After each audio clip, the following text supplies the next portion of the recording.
नमस्कार, फाइटर समाचार में आपका स्वागत है। पेश आज 8 अगस्त दोपहर 3 बजे राजस्थान की खास खबरें। भारतीय रेसलर विनेश फोगाट ने पेरिस ओलंपिक में डिस्क्वालीफाई होने के बाद कुश्ती से संन्यास का ऐलान कर दिया है। उन्होंने एक्स में पोस्ट कर लिखा, मां कुश्ती मेरे से जीत गई, मैं हार गई, माफ करना आपका सपना, मेरी हिम्मत सब टूट चुके हैं, इससे ज़्यादा ताकत नहीं रही अब, अलविदा कुश्ती।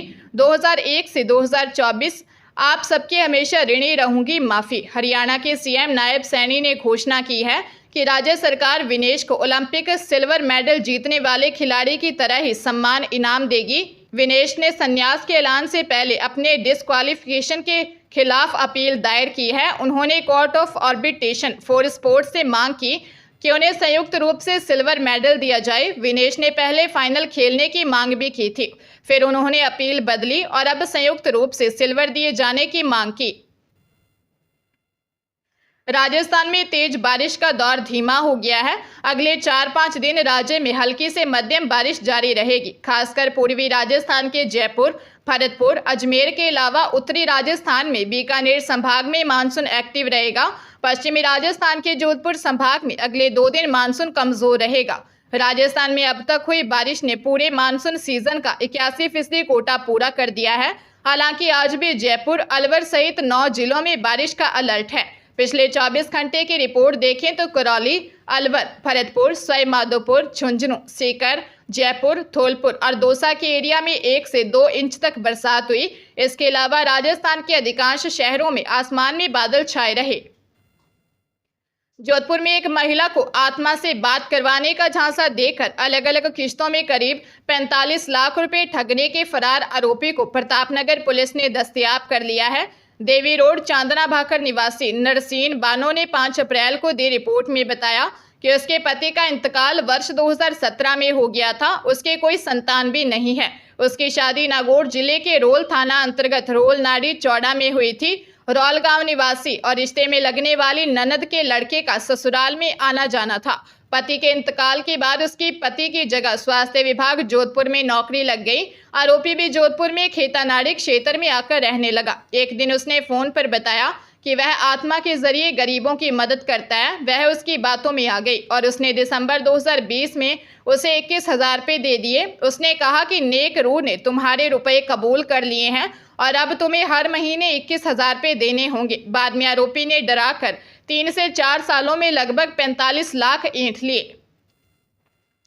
चित्तौड़गढ़ कोर्ट के न्यायाधीश महेंद्र सिंह सिसोदिया ने 2 साल पहले एक महिला की हत्या के मामले में आरोपी को उम्र कैद की सजा सुनाई है। साथ ही 35,000 रुपये का जुर्माना भी लगाया गया। आरोपी ने चांदी के कड़े चुराने के लिए बुजुर्ग महिला की हत्या कर दी थी। विशेष लोक अभियोजक सुरेश शर्मा ने बताया कि 26 जुलाई 2022 को दिवाकर नगर में बुजुर्ग महिला चांदीबाई पत्नी प्रताप सालवी की हत्या कर दी गई थी। चांदीबाई मकान के बाहर बने एक कमरे में रहती थी। दिन के समय आरोपी बरलियास भीलवाड़ा निवासी राकेश पुत्र बद्रीलाल चमार उसके कमरे में घुस गया और महिला की हत्या कर चांदी के कड़े निकाल लिए। इस दौरान चांदीबाई का बेटा अंबालाल मौके पर पहुंच गया। आरोपी कड़े को वहीं छोड़कर भाग गया। शोर मचाने पर मोहल्ले वासियों ने उसे पकड़कर पुलिस के हवाले कर दिया। पुलिस ने आरोपी राकेश चमार को गिरफ्तार कर कोर्ट में चालान पेश किया। हनुमानगढ़ में कैबिनेट मंत्री और जिला प्रभारी मंत्री सुमित गोदारा के सामने 2 भाजपा नेता भिड़ गए। मामला इतना बड़ा कि नोक-झोंक मारपीट में बदल गई। इस दौरान एक भाजपा नेता का पैर टूट गया और अस्पताल में भर्ती करवाना पड़ा। मंत्री के साथ फोटो खिंचवाने को लेकर दोनों नेताओं में कहासुनी हो गई, जो बाद में मारपीट में बदल गई। दरअसल वन महोत्सव कार्यक्रम के तहत खाद्य एवं नागरिक आपूर्ति मंत्री सुमित गोदारा कोहला स्थित पेट्रोल पंप पहुंचे। इस दौरान मंत्री के साथ फोटो खिंचवाने को लेकर बाजूमो जिला अध्यक्ष सुशील जोशी और भाजपा देहात मंडल महामंत्री दयाराम शर्मा के बीच नोकझोंक हो गई। मामला बढ़ने पर मंत्री सुमित गोदारा मौके से रवाना हो गए। मंत्री के रवाना होते ही दोनों पक्ष भिड़ गए। मारपीट में भाजपा देहात मंडल मंत्री दयाराम शर्मा का पैर फ्रैक्चर हो गया। इस पर उनको जिला अस्पताल में भर्ती करवाया गया। दोनों पक्षों ने एक दूसरे पर मारपीट के आरोप लगाए हैं। पंजाबी सिंगर सिद्धू मूसेवाला हत्याकांड के मास्टरमाइंड कुख्यात गैंगस्टर लॉरेंस के जेल से इंटरव्यू मामले में बड़ा खुलासा हुआ है। गैंगस्टर का पहला इंटरव्यू पंजाब के खरड़ में पुलिस कस्टडी में हुआ था, जबकि दूसरा इंटरव्यू राजस्थान की जेल में हुआ था। यह खुलासा इस मामले की जांच कर रही स्पेशल इन्वेस्टिगेशन टीम की रिपोर्ट से हुआ है। एसआईटी ने यह सीलबंद report Punjab and Haryana high court को सौंपी थी, जिसे सार्वजनिक किया गया है। रिपोर्ट के दूसरे तथ्यों के बारे में इंतजार किया जा रहा है। गैंगस्टर लॉरेंस के इंटरव्यू वर्ष 2023 में 14 और 17 मार्च को जारी किए गए थे, जिसके बाद पंजाब पुलिस पर सवाल उठे थे। इसके बाद पंजाब के डीजीपी गौरव यादव ने दावा किया था कि इंटरव्यू बठिंडा या पंजाब के किसी भी जेल से नहीं हुआ है। अदालत ने तय किया कि जो भी इस मामले में शामिल होंगे उन पर सीधे कार्रवाई होगी, वहीं इस मामले में जो भी सुपरवाइजर होंगे उन पर भी कार्रवाई होगी। राजस्थान लोक सेवा आयोग ने 6 विभिन्न प्रतियोगी परीक्षाओं के आयोजन की प्रस्तावित परीक्षा दिनांक जारी कर दी है। आयोग सचिव ने बताया कि प्रस्तावित कार्यक्रमानुसार एनालिस्ट कम प्रोग्रामर उप निदेशक प्रतियोगी परीक्षा 2024 का आयोजन 17 अगस्त 2025 तथा भूवैज्ञानिक प्रतियोगी परीक्षा 2024 एवं सहायक खनि अभियंता प्रतियोगी परीक्षा 2024 का आयोजन 31 अगस्त 2025 को किया जाना प्रस्तावित है। संरक्षण अधिकारी प्रतियोगी परीक्षा 2024 का आयोजन 7 सितंबर 2025 एवं सहायक अभियंता संयुक्त प्रतियोगी परीक्षा 2024 का आयोजन 28 सितंबर 2025 को किया जाना प्रस्तावित किया है। सहायक सांख्यिकी अधिकारी प्रतियोगी परीक्षा 2024 का आयोजन 12 अक्टूबर 2025 को किया जाना प्रस्तावित है। श्रीगंगानगर पोक्सो कोर्ट के न्यायाधीश सुरेंद्र खरे ने लॉकडाउन के दौरान ढाणी में बैठे परिवार का बोलेरो से अपहरण कर मोहनगढ़ ले जा लावारिस छोड़ने के मामले में एक ही परिवार के 11 सदस्यों खजान सिंह, ईश्वर सिंह, जसवीर सिंह, गुरदेव सिंह उर्फ दीपू, गुरदेव सिंह उर्फ देबू, मनजीत सिंह, जसविंदर कौर, मनजीत कौर, कुलदीप सिंह व बलविंदर सिंह उर्फ बबली को 3-3 साल की कैद की सजा सुनाई है।